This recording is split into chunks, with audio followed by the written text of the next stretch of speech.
Kuna watu hawapigi kelele, hawajisifu na wala hawapendi mabishano, lakini kwa namna ya ajabu maisha yao yanakwenda mbele sana, halafu kimya kimya. Leo nataka tuzungumze kuhusu siri za watu watulivu sana. Sio watu wa maneno mengi na wala sio watu wa kuonekana kila mahali, lakini wakiamua kusimama dunia basi inanyamaza kuwasikiliza. Kama wewe ni mtu mtulivu, video hii itakufanya ujione upya. Na kama wewe upendi watu watulivu, video hii itakufundisha kwa nini upaswi kamwe kuwa dharau. Karibu sana kwenye channel hii.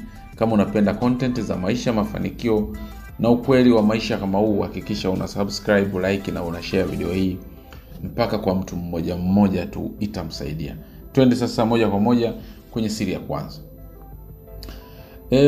Watu watulivu hutumia muda mwingi kufikiri kuliko kuongea.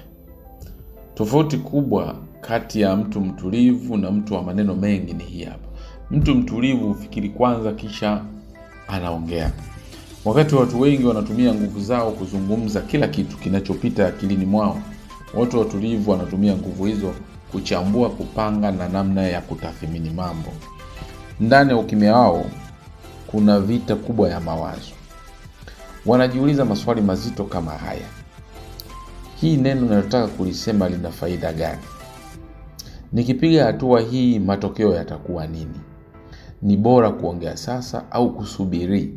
Ndiyo maana mara nyingi ukisikia mtu mtulivu anaongea, maneno yake yana uzito, sio ya bahati mbaya, ni matokeo ya kufikiri kwa muda mrefu. Lakini pili, wanajua siri ya kujitawala. Wana kitu tunakiita self control. Watu watulivu sana wana uwezo mkubwa wa kujidhibiti. Hawarushi hasira ovyo ovyo na hawachokozeki kirahisi.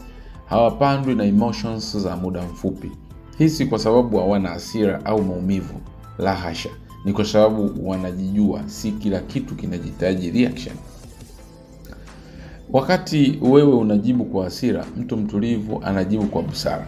Na mara nyingi mtu anayejidhibiti hushinda mabishano bila kupigana na huheshimika bila kupiga kelele, lakini pia hupata nafasi bila kujipendekeza. Ukimya wao inakuwa kama silaha. Tatu, watu watulivu hawaoneshi kila kitu wanachokijua. Hii ni siri ambayo watu wengi hawaielewi. Mtu mtulivu anaweza kujua mengi kuliko unavyodhani, lakini hata kimbilia kukuonyesha.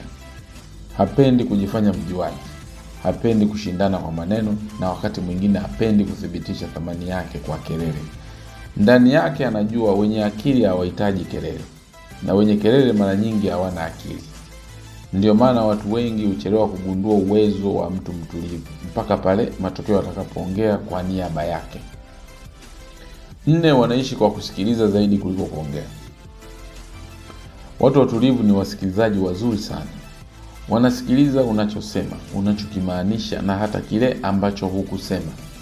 Hii inawapa faida kubwa sana kwenye maisha, kwenye kazi, kwenye biashara, kwenye mahusiano na kwenye uongozi, kwa sababu anayesikiliza sana hujifunza sana, na anayejifunza sana hupita wengi kimkakati.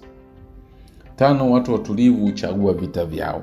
Hawapigani kila vita, hawajibi kila uchokonozi na hawashindani kila mjadala.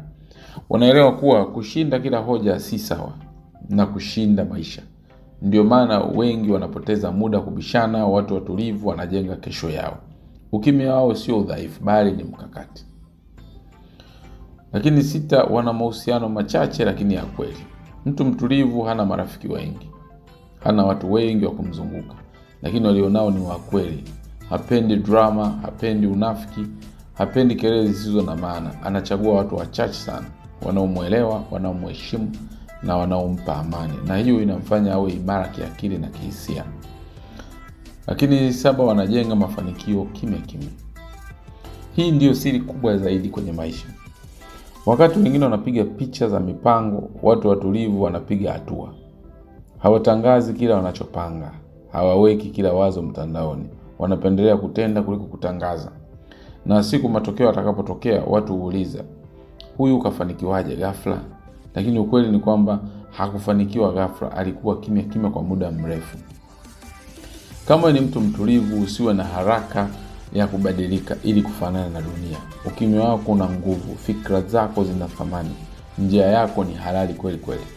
Na kama una mtu mtulivu kwenye maisha yako, anza kumheshimu sana. Anaweza kuwa anajenga kitu kikubwa kuliko unavyodhani wewe. Kama umeipenda video hii, bonyeza like, usisahau kusubscribe kwa content zaidi za maisha na mafanikio, na comment chini, je, wewe ni mtu mtulivu au wa maneno mengi? Tutaonana kwenye video inayofuata. Asante kwa kunisikiliza mpaka mwisho.